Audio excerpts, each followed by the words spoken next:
Hey everyone, welcome back to the channel.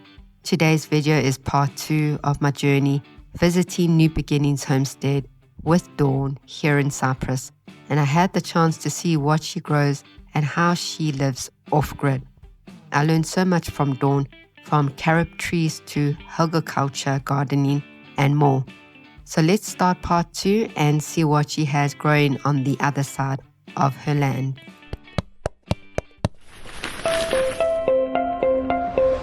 And then we went down to the end there where she had some other fruit trees. So we're just going to carry down to the second leg of 3. So here's a cactus plant. So this is very popular in Cyprus. You'll see them growing on the side of the roads, and they've got your prickly pears. And how these plants actually survive without any water is, if you look at the leaves here, you'll see that they're thick and they're actually full with water, and that is what actually keeps the plant from growing. And what I've learned is that if there's too many leaves on, they'll actually discard the leaf, so there's less leaves on them, so they can actually focus on the fruits. So they focus more on producing the fruits, and you can see that this is full of prickly pears. And the one thing you don't want to do is actually just take one of these with your bare hands.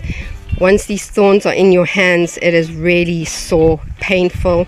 My niece Jemima will know all about it, and it is very hard to get out of your hands. So just be careful. Use gloves or just tongs. I use tongs. Okay, yeah. And you just twist. Yeah. Put them in a bucket of water. Leave them just a very short while in there, and the thorns will just fall off. Oh, in water. And then what I do is get a fork in the end, and then slit across with a knife and just literally unpeel it with the knife. Always put the fruit in the fridge before you eat it. They are so refreshing. There you go. And of course you can use the pads as well. That's right. So do you use the pads? We don't. We don't. You can do.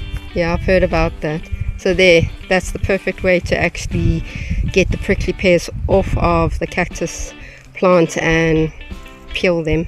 So Dawn actually grows the bamboo. She uses it to make things, and also she uses these dry sticks over here to stake up plants and trees. This is the nursery, I like to call it.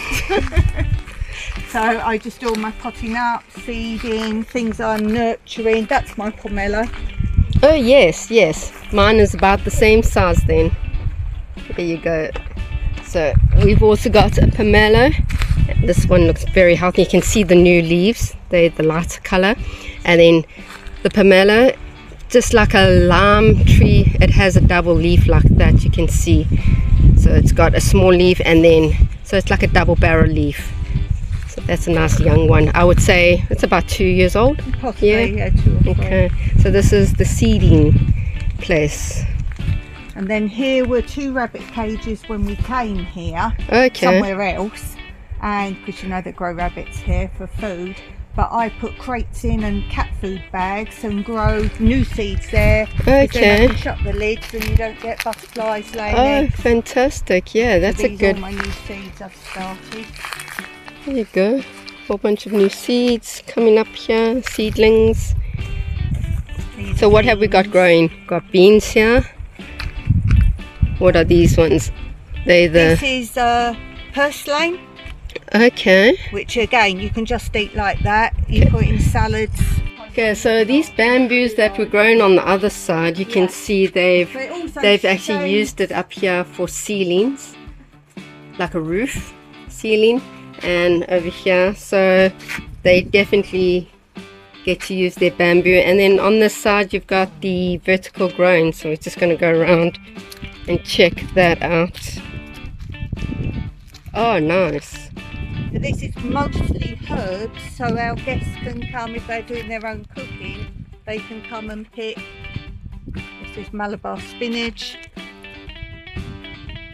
chives, basil, parsley. A lot of that's fish and mint. So it's just little herbs they might want to use for cooking. Yeah. But that is so clever, and I like the way that it actually goes more up. I think I might steal this concept. I knew you'd like it. Because we've got some pallets there, and the video where we built it, Mike shows you how there's no screws or nails to put it up. He's learnt a special way that you can tie wire. And it's stronger than nails where the wood might break slowly. Fantastic. So yeah. there's a special way of doing that. So that is on your YouTube channel? Yeah. Okay, so guys, I will leave the link in the description. And then all these poles are old scaffolding poles. So there's some still there, but we use whatever we've got. That is very clever. We Yeah. do dumpster diving Yeah, a lot, repurpose them. Yeah. So this is the other half of the homestead. You can see how big it is, and you can see they got two. Well, how many solar panels have you got up there? 3? There's 4 on each one, I think. Okay. So it's 12.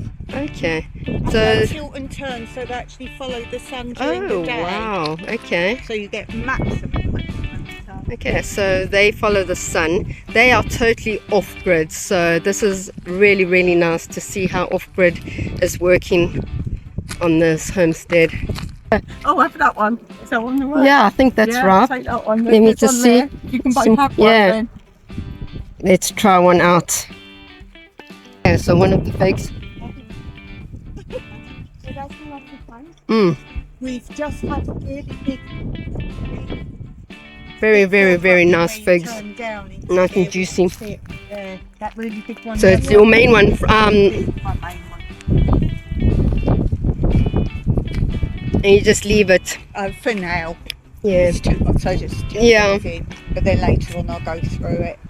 And I put toilet rolls in. Yeah. Because if you just put them in whole, some people break them up, but if you put them in whole, it creates air pockets Okay. at different layers, and then it breaks down quicker. So this is from seeds. Okay. So you can see it's just in a Yeah, it might build those old wood. old wood, yeah, with some soil seeded up. They're in plastic bags. Okay. So it just keeps the soil in there. Yeah, okay. And this will just fall out. Okay, so this is a nice little room on Dawn's property, and if you guys are in Cyprus and you want to get away, the link of Dawn is in the description. Maybe you guys can just contact her and just find out how much it is. You can negotiate with her, but a nice little room here if you are looking to stay somewhere in Cyprus, and it's really cozy in here. Some olive trees on this level. This is a new project Mike's making, so again we got for free. Okay. He's going to make it into like a gazebo. Okay, nice. Because here you can sit and look at a nice view. Oh, another view. Beautiful. Some more prickly pears. Yeah. Oh, look at that view. So yeah, nice gazebo here. Some shade. And then you've got your rooms that you can rent out there. Okay, so we are heading to the lower olive grove, and you can see all the olive trees here. Random, is that a fig tree? Yeah, 2 random fig trees. Okay, that looks like old fig trees though. Yes, as you see, we've cut off all their dead and then letting new shoots grow. Shoots. And then you get a nice view there with that's Abdimu Bay over there. Okay, so your olives, you will obviously harvest them, Yep. and then you will press them for olive oil. Yes, and Fantastic. they were about 5 times as tall as this. So this is a great example of when a goat gets hold of a olive tree. There's something in the goat's teeth that is poisonous to olive trees. So if a goat comes and just takes one chomp of the olive tree, it will die off and poison the tree. And you can see that this olive tree has died off, but at the bottom it's starting to regrow, which is a great sign, and that just has to now start shooting up. But a perfect example of what will happen if a goat gets hold of even one piece of olive tree.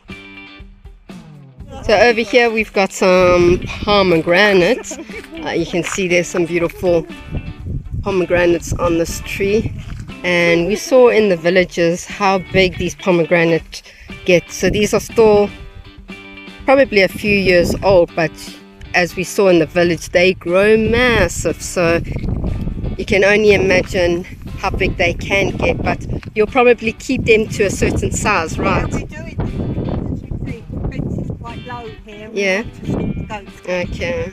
Best thing to stop goats is pomegranate because they're sharp, and oleander because they don't like the smell of it. Okay. So that's your boundary. So any farmers that need tips, these are the two that you should grow near your fences.